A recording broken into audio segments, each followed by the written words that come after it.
ప్రపంచం మరో యుద్ధం ముంగిట నిలిచింది. అమెరికా ఇరాన్ మీద దాడికి తెగబడింది. ప్రతీకారంగా ఇరాన్ వరుస దాడులు చేస్తుంది. దాంతో ఇప్పుడు ఇరాన్ అమెరికా మధ్య వైరం ముదిరేలా కనిపిస్తుంది. ఈ యుద్ధం తీవ్రతరమయ్యేలా కనిపిస్తుంది. దీని తాకిడి ప్రపంచంలోని అనేక ప్రాంతాల మీద పడబోతుంది. ముఖ్యంగా మన దేశంలో కూడా మనమంతా అదనపు భారాన్ని మోయక తప్పని పరిస్థితి వస్తుందా అనేటువంటి అనుమానం కలుగుతుంది. ఇప్పటికే ఒక్కసారిగా అమెరికా దాడులకు పూనుకోగానే వెంటనే చమురు ధరలు బగ్గుమంటున్నాయి. పెరిగిపోతున్నటువంటి చమురు ధరల కారణంగా ఇండియాలో కూడా జనాల మీద పెట్రోల్, డీజిల్, గ్యాస్ ధర పెంచక తప్పని పరిస్థితి ఉండొచ్చు అనేటువంటి అనుమానం బలపడుతుంది.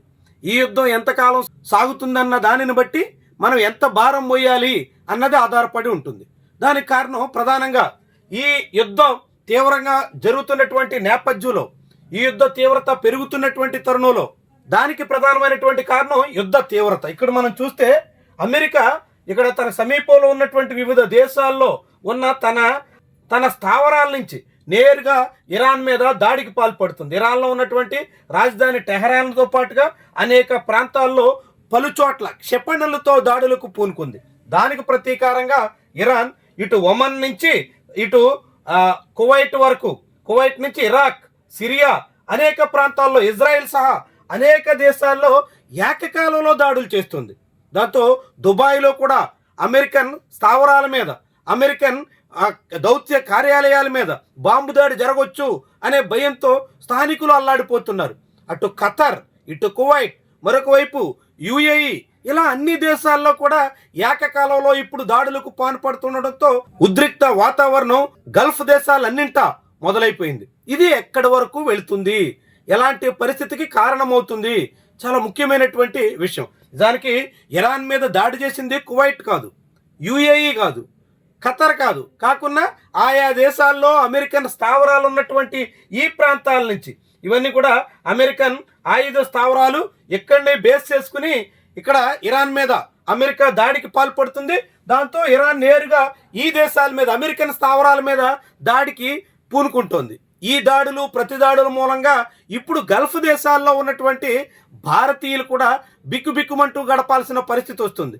ముఖ్యంగా తెలుగు వాళ్ళు పెద్ద సంఖ్యలో గల్ఫ్లో ఉంటారు కాబట్టి వాళ్ళంతా టెన్షన్కి గురికాక తప్పని పరిస్థితి వస్తుంది. ఇప్పటి వరకు ఇరాన్ నేరుగా అమెరికన్ ఆయుధ స్థావరాల మీద మాత్రమే దాడికి పూనుకుంది. ఈ యుద్ధం తీవ్రతరమయ్యి వాళ్ళు కుటుంబీకులంతా ఎక్కడుంటున్నటువంటి వాళ్ళు అంతా కలవరపడక తప్పని పరిస్థితి ఉండబోతోంది. ఒకవైపేమో ప్రజల మీద భారం, రెండో వైపేమో ఇలాంటి ప్రాణభయంతో మన వాళ్ళు అక్కడ ఉంటున్నటువంటి వాళ్ళంతా కలవరు పడడం, ఇదంతా ఇప్పుడు ప్రపంచాన్ని తీవ్రమైనటువంటి స్థాయిలో ఆందోళన కలిగించే వ్యవహారంగా మారుతోంది.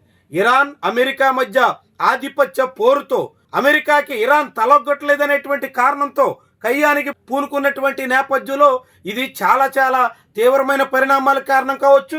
ప్రపంచవ్యాప్తంగా అనేక రకాల క్లిష్టమైనటువంటి పరిస్థితికి దారితీయచ్చు. ఎందుకంటే చాలా వరకు ఈ గల్ఫ్ దేశాల నుంచి ఆయిల్ అంతా పూర్తిగా ఇక్కడ జలసంధి నుంచి, ఊజ్ జలసంధి నుంచి రవాణా చేయాల్సి ఉంటుంది. ఈ జలసంధి ఇప్పుడు ఇరాన్ మూసివేతకు పూనుకునే ప్రమాదం ఉంటుంది. ఇక్కడ జలసంధి మీదుగా ఆయిల్ సంబంధించినటువంటి నౌకలు రవాణా ఆగిపోతే ప్రపంచానికి చమురు సరఫరా చాలా వరకు నిలిచిపోతుంది. చమురు సరఫరా నిలిచిపోతే ఉన్న చమురు ధరలు అమాంతంగా పెరుగుతాయి. అది ప్రపంచం మీద అనేక రకాల తీవ్రమైనటువంటి నష్టానికి కారణం కాబోతుంది. ఇప్పుడు అమెరికా ఇరాన్ మధ్య ముదిరినటువంటి ఈ వైరం ఎటు దారి తీస్తుందో అనేటువంటి కంగారైతే ప్రతి చోట మొదలయ్యింది. ఇది లేటెస్ట్ యుద్ధానికి సంబంధించినటువంటి సమాచారం. ఇది మరింత పెరుగుతున్నటువంటి తరుణంలో ఎక్కడికి దారి తీస్తుందో అనేటువంటి ఆందోళన అయితే సర్వత్రా వ్యాపిస్తోంది.